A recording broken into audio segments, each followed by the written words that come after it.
Iran और America के दरमियान मुज़ाकरात का अगला दौर पाकिस्तान में होगा। मुज़ाकरात के सिलसिले में पाकिस्तान के वज़ीर आज़म शहबाज शरीफ और आर्मी चीफ आसिफ मुनीर तोड़-धोप कर रहे हैं। पाकिस्तान के वज़ीर आज़म ने सऊदी अरब में क्राउन प्रिंस मोहम्मद बिन सलमान से मुलाकात की, जबकि आर्मी चीफ मुनीर ने तेहरान में ईरान के वज़ीर ख़ारजा और दूसरे लीडर से मुलाकात की। अब यह तय करना है कि अगर मुज़ाकरात के लिए ईरान तैयार हो जाता है तो मुज़ाकरात इस हफ्ते होंगे या फिर आइंदा हफ्ते होंगे। आर्मी चीफ पाकिस्तान ने अमेरिका की शराइत और मौक़िफ़ से ईरानी लीडर्स को वाकिफ़ कराया है। दूसरी तरफ शहबाज शरीफ सऊदी अरब के बाद कतर और तुर्की भी जाएंगे।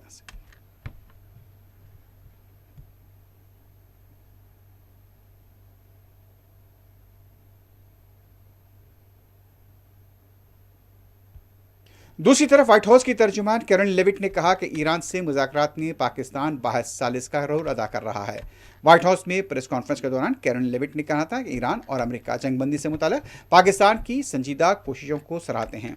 उन्होंने कहा, ईरान के साथ बातचीत नतीजा खेज और जारी है।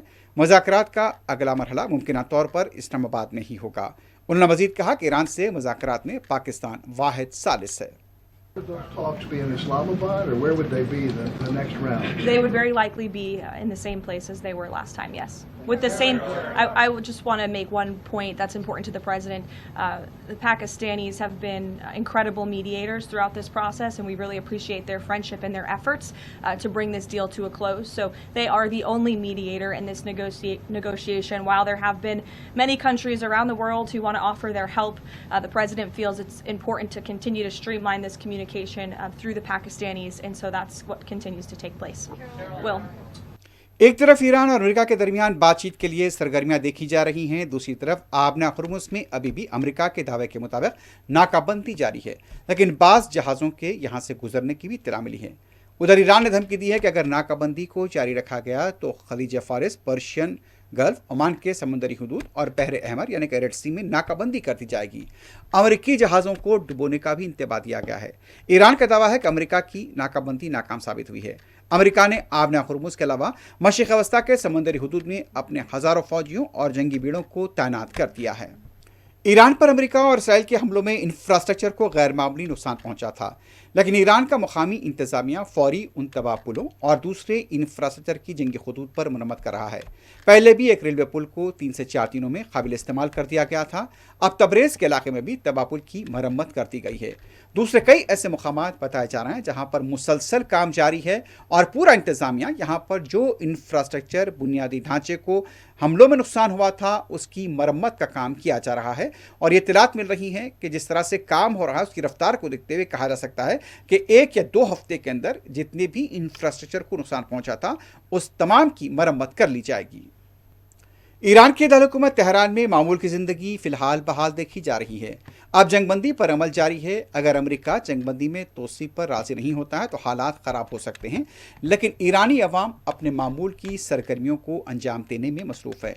वाज़ेह है कि जिस तरह से जंगवी हमले हुए, ईरान में हमले किए गए, तकरीबन 2000 के करीब लोग यहाँ पर शहीद हुए, लेकिन उसके बावजूद भी फौरी तौर पर इंतज़ामिया की तरफ से सरगर्मियों को बहाल करने की पूरी कोशिश की जा रही है। यूनिवर्सिटीज़ में भी अभी इत्तलात मिल रही हैं कि क्लासेस का आगाज़ हो सकता है, क्योंकि क्लासेस को बंद कर दिया गया था।